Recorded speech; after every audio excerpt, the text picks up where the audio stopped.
Peace and love, you guys. Salute. Hope everybody is good. Um, I'm a bit weary, you guys, about this continuance that I see, just parading and permeating the boxing world.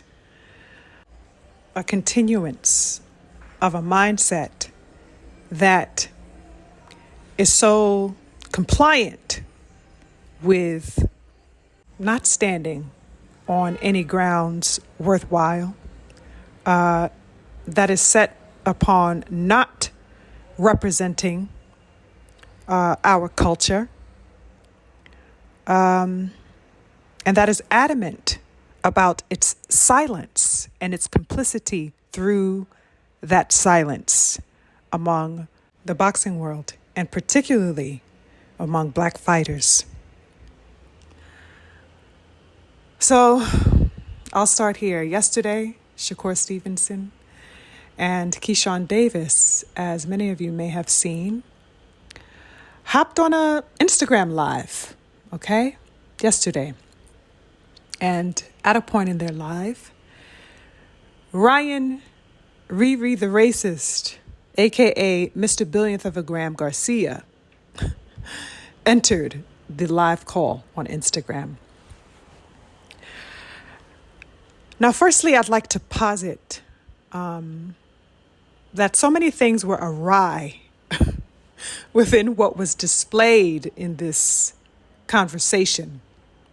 So many variables were at work in what I saw that I was really, quite frankly, left bereft of interest. I was left bereft of energy by the end of it, real talk.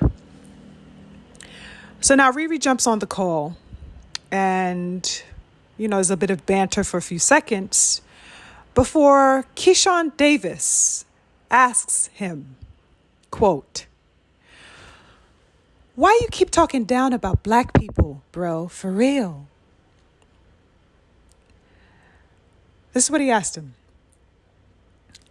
Now, the question is so absolutely preposterous, you guys, and absurd to begin with, that I'm really left speechless looking at this. I'm really left speechless. It's the softest, most frail, feeble, and delicate query that one could think to pose to someone who just outright and blatantly devalued and berated a culture of people. Let's just put that out on the motherfucking table now. What kind of soft, simp-ass question is that? Bro, why you keep talking down about Black people? What?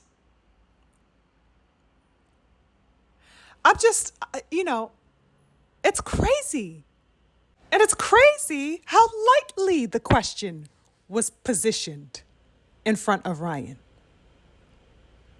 Talking down about Black people as if it's just he's asking him about a pair of shoes.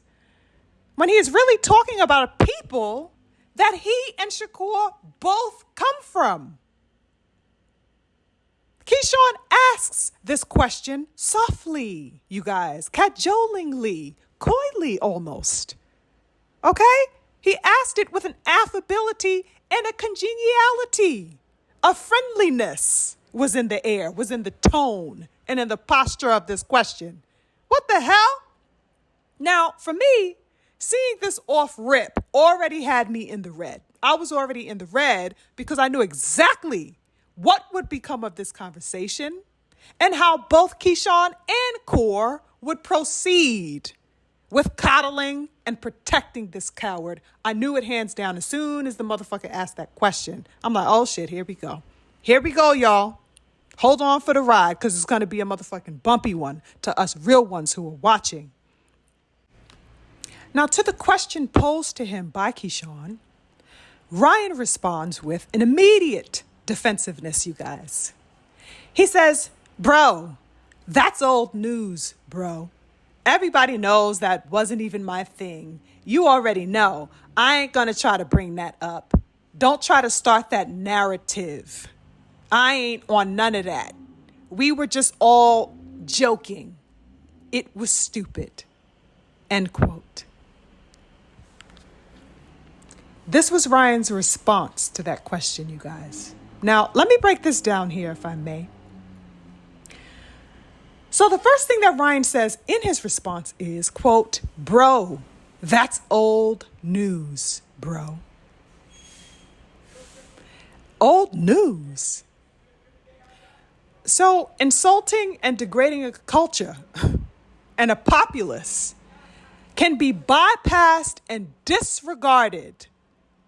Just thrown to the trash like it has an expiration date on it, as if it has some type of, time limit applied to it before it's no longer valuable at being mentioned. It's no longer, needing to be mentioned, right?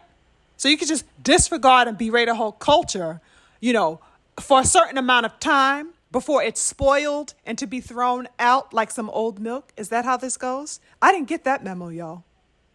I didn't get the notification on my phone that berating of people has to be considered, quote, old news after it reaches a 2-week window. Did anybody get that memo? Because I sure as fuck didn't. Old news?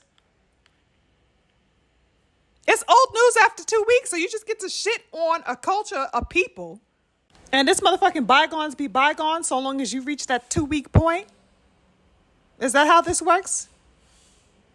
Wow, that's news to me, y'all. Old news. So what we see here off top is a carelessness regarding and a disrespect of our people and our culture. That is evident, okay? And his sheer arrogance to think that he could direct and move the goalpost at his whim as to what we should be on or shouldn't be on at a particular moment is insane to me. So you get to determine the temperature of the room because you no longer want to talk about a situation that you started? Y'all. And what's even more sickening is that he is telling both of them to their fucking faces. So what? I said it and move the fuck on because I said so. And I also say it's old news, so deal with it. It's crazy because sadly, Keyshawn and Shakur are too goddamn simple to understand what was being said to them. To understand what was blatantly being directed at them. Because the reality is that they didn't invite him up on that live call to chastise or castigate Ryan. They invited Ryan up on that call for viewership. That's the reality. Now, moving on into the second half of Ryan's response, he then goes on to say, everybody knows that wasn't even my thing, right? You already know I ain't going to try to bring that up. So let's just stop there. So here, Ryan is basically showing his embarrassment, okay? He's trying to lick his wounds by doing what he does best. Play the victim role. I ain't even going to try that, bring that up. Everybody knows that wasn't even my thing. You hear it, right? This is the victim role. I ain't trying to bring that up is a mark of shame. And this evinces his attempt to hide also from answering the question as to why he said what he said. He's evading responsibility for his actions. And he is also being careless and disrespectful once again by averting the need to give an apology while also reinforcing his attitude to the two black men in front of him that he doesn't care about how they felt about his statements. That's what the aversion is doing. Ryan continues by saying, quote, "Don't start that narrative. I ain't on none of that. We were all just joking. It was stupid." End quote. Am I the only, one growing more and more disgusted as this is heard Like, as this is broken down to molecules. The fuck he mean, don't start that narrative? Who the fuck does he think he's talking to? Who does he think he's talking to? Let's go further. For one, with Keyshawn, he's talking to a fucking coon, if I could just be as honest as possible. A wimp, a simp, a heartless idiot who has no respect or regard for his culture because he has no education about his own culture or history. He is without a center, okay? Obviously uneducated and ill-equipped to handle such topics of discussion. He should have not even asked the question at all and continued with the ball licking. He is also talking to a man, the second half of that conversation, to somebody who wants to bypass black culture as a whole by thinking that if he ran towards calling himself a Puerto Rican, he'd somehow get some acceptance and support in the boxing world. That's also who he was talking to, in addition to Keyshawn. That's who he was talking to.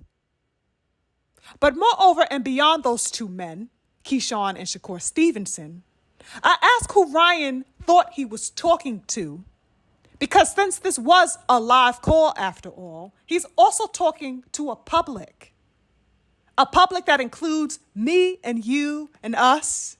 He is essentially telling us that he does not care about what he said still. And that notion is definitely being substantiated through his carelessness, through the fact that he knows no ramifications were had on any significant scale, nor will there be any significant ramifications had at any time for his actions or his sentiments by the public that he's offended. These two feeble men sitting in front of him, just a smiling and a laughing and a joking and jeering with him, they had made a decision on that call to uniformly circumvent the issue of Ryan's derogatory, inflammatory statements. Keyshawn, for whatever reason, asked the question. But when Ryan showed, some pink via his attempt to evade, these two fucking simps allowed for the evasion to pass. And Shakur jumped in to save the damsel in distress, RiRi, by what? Changing the subject and diverting the topic instead onto when Ryan wants to fight him. I mean, you really just can't make this stuff up. The coonery in this new era of boxing is out of control. And I hate to be so vehemently using this term, but it is what it is. These people quite obviously stand for nothing and stand on no business. And you know what? Shakur, I guess, if you want to call it, having at least some semblance of a backbone among the two of them, at least, I'll give him that much. Not by a large margin in the situation, but he certainly had more of the backbone that was exemplified. He did heckle Ryan, Shakur Stevenson I'm talking about.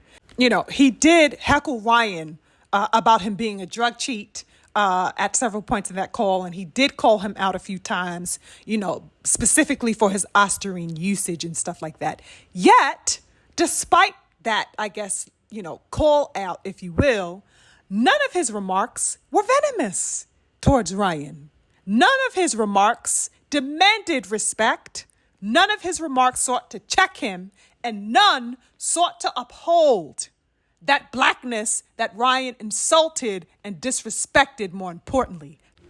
At best, they were love taps, if that at all. Okay? Now, what I also found to be particularly disgusting in this call was how Keyshawn repeatedly brought up Devin's name, okay? Saying how Ryan defeated him and how strong Ryan really must be, if he were able to get over on Devin and have Devin look the way that he did in that fight. I was absolutely astounded hearing this young man say these things in little pockets whenever he brought it up. I'm like, what the fuck is going on here? What are you talking about? He really must be like that. He really must have power because he had Devin ass looking away. What? You mean even while knowing Ryan is banned due to his inability to prove that he did not intentionally cheat, even though you know Ryan came in overweight purposely, admittedly, and broke all types of violations of the New York State Athletic Commission laws and everything, and every other act he violated. This is Keyshawn praising Ryan for his cheating. And chiefly because it was done to Devin Haney. You know what? I'll never support this idiot. I will never inquire or look for anything regarding that young fool ever again. He is done for me, y'all. Keyshawn is zipped up and thrown in the garbage for me. That's it.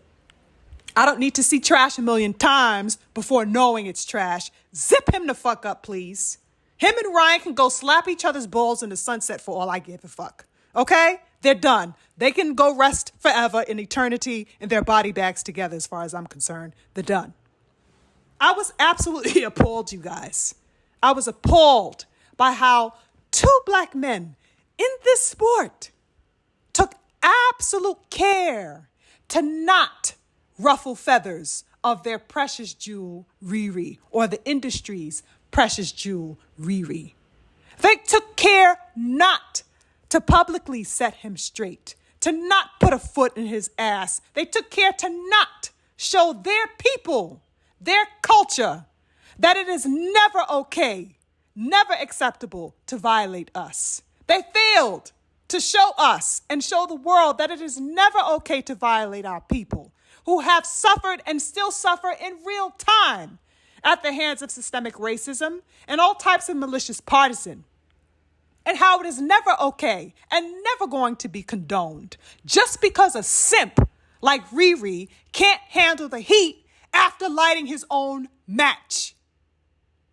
I'm appalled by their compliance of RiRi's calumnious statements, as seen via their smiling, their enabling language, the way that they sought to cuss at him with alacrity and willingness, you guys. Eagerly enabling him. Eagerly sparing him the rod. The fuck? I find myself, sitting back after 2 weeks since the whole spectacle and the whole fiasco came to surface.